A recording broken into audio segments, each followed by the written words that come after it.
Hello! Welcome to D3K's little chef channel. இன்னைக்கு என்ன recipe பார்க்க போறோம்னா, சூப்பரான கஃபே ஸ்டைல்ல ட்ரெஷ்லெஷஸ் கேக் பார்க்கலாம். அவ்ளோ சூப்பரா மாய்ஸ்ட்டா இருக்கும். வாயில போட்டோனே அப்படியே மெல்ட் ஆயிடும். வாங்க எப்படி பண்ணலான்னு பார்க்கலாம். ஃபஸ்ட்டு நம்ம கேக்குக்கான ஃப்ராஸ்டிங் பண்ணி ஃப்ரிட்ஜில் வச்சிடலாம். அதுக்கு நான் 1 1/2 கப் அளவுக்கு விப்பிங் க்ரீம் எடுத்திருக்கேன். Heavy whipping cream. அதை ஒரு ஹை ஸ்பீடில் வைக்காம லோ ஸ்பீடில் வச்சு ஒரு 2 மினிட்ஸ்க்கு நல்லா பீட் பண்ணி எடுத்துக்கலாம். நீங்கள் எலக்ட்ரிக் பீட்டர் வச்சு பண்ணால் ஒர்க் ஈஸியாக முடிஞ்சிடும். ஹேண்ட் விஸ்க்லேயும் பண்ணலாம், பட் லேட் ஆகும் ப்ராசஸ் பண்ணுறதுக்கு. ஓரளவுக்கு க்ரீம் விப் ஆனதுக்கப்புறமா 3 டேபிள் ஸ்பூன் அளவுக்கு சர்க்கரை ஆட் பண்ணிவிட்டு, இப்போ ஸ்பீட் ஹையில் வச்சுட்டு நல்லா ஸ்டிஃப் பீக் வர வரைக்கும் நம்ம பீட் பண்ணி எடுத்துக்கலாம் இந்த மாதிரி. இப்போ இந்த க்ரீமை நம்ம அப்படியே ஃப்ரிட்ஜில் வச்சிடலாம். அதுக்கப்புறமா கேக் பேட்டர் ரெடி பண்ணிக்கலாம். நான் 5 முட்டை எடுத்திருக்கேன். 5 முட்டையிலேருந்து வெள்ளை கரு அண்ட் மஞ்சக்கரு நம்ம தனித்தனியாக சார்ட் பண்ணி எடுத்து வச்சுக்கணும். ஏன்னா நம்ம எல்லோ கலர் வச்சு தனியாக பீட் பண்ண போகிறோம், ஒயிட் தனியாக பீட் பண்ண போகிறோம். ஸோ இந்த மாதிரி பிரித்து எடுத்துக்கலாம்.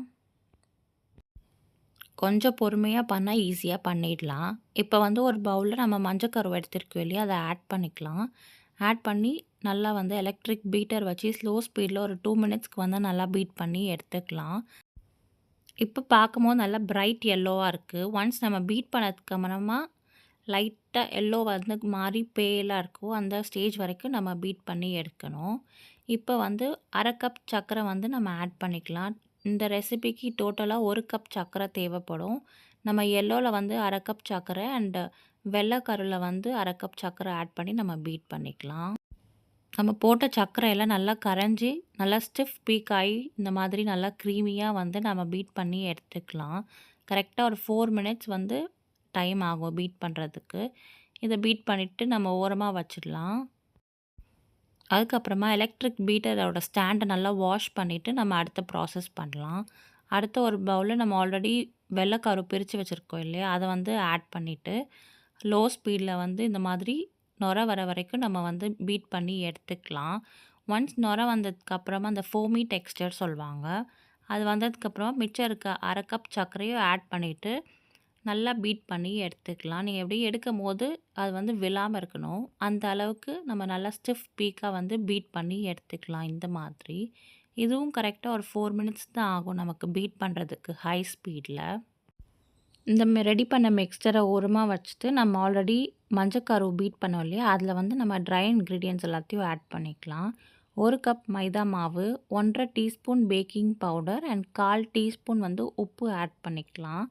ஆட் பண்ணிவிட்டு இந்த மாதிரி சலிச்சு எடுத்துக்கலாம். ஸோ தட் நமக்கு எந்த வித கட்டியும் இல்லாமல் பேட்டர் நல்லா ஸ்மூத்தாக இருக்கும். ஸோ சலிச்சு எடுத்துக்கலாம். சலிச்சு எடுத்ததுக்கப்புறமா ஒரு ஸ்பூனோ இல்லாட்டி ஸ்பேச்சுலா வச்சு இந்த மாதிரி கட் அண்ட் ஃபோல்ட் மெத்தட் வச்சு நல்லா மிக்ஸ் பண்ணி எடுத்துக்கலாம். மிக்ஸ் பண்ண கொஞ்சம் டைம் ஆகும், பட் நம்ம மிக்ஸ் பண்ணி எடுத்துக்கலாம் இந்த மாதிரி. அதுக்கப்புறமா 1/4 கப் அளவுக்கு நான் பால் காய்ச்சி ஆற வச்ச பால் ஆட் பண்ணிக்கிறேன். ஸோ தட் பேட்டர் நல்லா ஸ்மூத்தாக வரும், அதுக்காக தான். நீங்கள் பச்சை ரா மில்க் கூட ஆட் பண்ணி நம்ம மிக்ஸ் பண்ணி எடுத்துக்கலாம். இந்த மாதிரி கட்டி இல்லாமல் நல்லா மிக்ஸ் பண்ணி எடுத்துக்கலாம். சப்போஸ் உங்களுக்கு அந்த பேட்டர் திக்காக இருக்குன்னா நீங்கள் இன்னும் கொஞ்சம் 1/4 கப் அளவுக்கு பால் கூட ஆட் பண்ணி நல்லா ஸ்மூத் கன்சிஸ்டன்சி வர வரைக்கும் மிக்ஸ் பண்ணி எடுத்துக்கலாம். அதுக்கப்புறமா நம்ம ஆல்ரெடி ஒயிட் மிக்ஸ்சரில் அந்த எல்லோ மிக்ஸ்சரை மிக்ஸ் பண்ணிவிட்டு வாசனைக்காக 1 டீஸ்பூன் அளவுக்கு வெனிலா எசன்ஸ் ஆட் பண்ணிவிட்டு இந்த மாதிரி cut and fold method use பண்ணி நம்ம மிக்ஸ் பண்ணி எடுத்துக்கலாம். பேட்டரோட கன்சிஸ்டன்சி பார்த்திங்கன்னா நல்லா சாஃப்டாகவும் ஸ்மூத்தாகவும் இருக்கணும். அப்படியே வெயிட் இல்லாத மாதிரி இருக்கணும் ஏரியா. ஸோ ரொம்ப போட்டு மிக்ஸ் பண்ணாமல் ரெண்டுமே நல்லா ஜெல் ஆனதுக்கப்புறமா நம்ம பார்ச்மெண்ட் பேப்பர் போட்டுட்டு பேக்கிங் ட்ரேயில் ட்ரான்ஸ்ஃபர் பண்ணிடலாம். பேட்டர் ஊற்றிட்டு 2-3 வாட்டி தட்டிட்டு அவனை ப்ரீஹீட் பண்ணிக்கோங்க 180 டிகிரி செல்சியஸ்க்கு 10 மினிட்ஸ்க்கு. அதுக்கப்புறமா பேக்கிங் மோட் செட் பண்ணிவிட்டு 175 டிகிரி செல்சியஸ்க்கு 30 to 35 மினிட்ஸ் பேக் பண்ணி நம்ம எடுத்துக்கலாம்.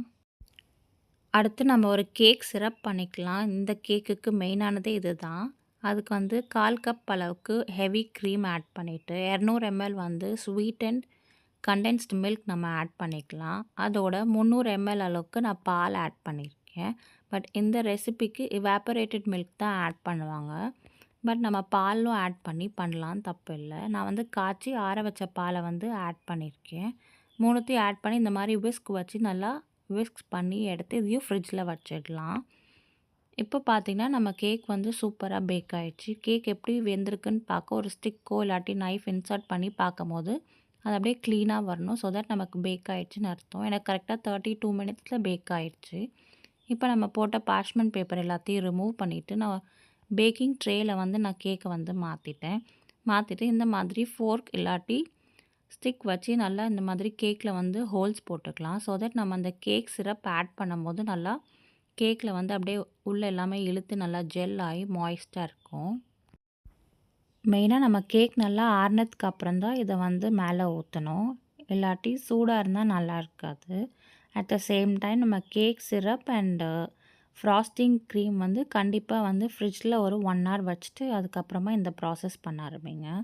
இப்போ தாராளமாக நம்மளோட கேக் சிரப்பை வந்து உள்ளே ஊற்றி எடுத்துக்கலாம். நம்மளோட இந்த சிரப் ஆட் பண்ணுறதுனால கேக் வந்து அவ்வளோ சாஃப்டாகவும் அவ்வளோ மாய்ஸ்டாகவும் இருக்கும்.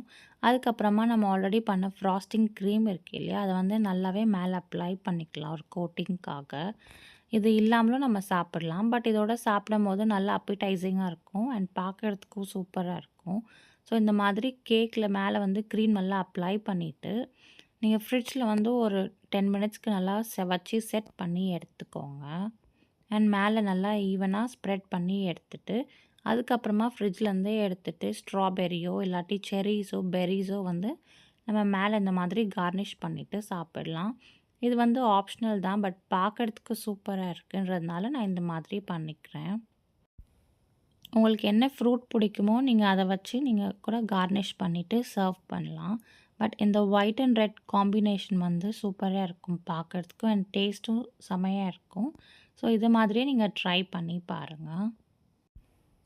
அவ்வளோதாங்க, அட்டகாசமான சூப்பரான சாஃப்டான மாய்ஸ்டான ட்ரெஷ்லெஷஸ் கேக் ரெடி. இப்போ பாருங்கள், கட் பண்ணி பார்க்கலாம் எவ்வளோ சாஃப்டாக அண்ட் எவ்வளோ மாய்ஸ்டாக இருக்கும் அப்படின்ட்டு. உங்கள் விருப்பத்துக்கு ஏற்ற மாதிரி நீங்கள் கட் பண்ணிக்கலாம். நான் வந்து இந்த மாதிரி ஸ்கொயராக கட் பண்ணிவிட்டு நான் சர்வ் பண்ண போகிறேன். இப்போ சர்விங் பிளேட்டில் வந்து நான் ட்ரான்ஸ்ஃபர் பண்ணிக்கிறேன். பண்ணிவிட்டு இதோட மெயினாக வந்து என்னென்னா, நம்ம ஆல்ரெடி கேக் சிரப் பண்ணோம் இல்லையா, அதை வந்து கொஞ்சம் நேரம் ஃப்ரிட்ஜில் வச்சுட்டு நம்ம சர்வ் பண்ணுறதுக்கு முன்னாடி இந்த மாதிரி பிளேட்டில் ஃபுல்லாக ஊற்றிட்டு சர்வ் பண்ணும்போது டேஸ்ட் வந்து வேறு லெவலில் இருக்கும். ஜஸ்ட் ஸ்பூன் வச்சு கட் பண்ணிவிட்டு அதோட அந்த கேக் சிரப்பையும் சேர்த்து நீங்கள் சாப்பிடும்போது அப்படியே வாயில் கரைஞ்சி போயிடும். அவ்வளோதான், நீங்களும் வீட்டில் ட்ரை பண்ணிவிட்டு சொல்லுங்கள். இந்த வீடியோ உங்களுக்கு பிடிச்சிருந்துச்சுன்னா லைக் பண்ணுங்கள், ஷேர் பண்ணுங்கள், சப்ஸ்கிரைப் பண்ணுங்கள் அண்ட் கண்டிப்பாக ட்ரை பண்ணிவிட்டு கமெண்ட்டில் சொல்லுங்கள். Thank you. Bye. Have a good day.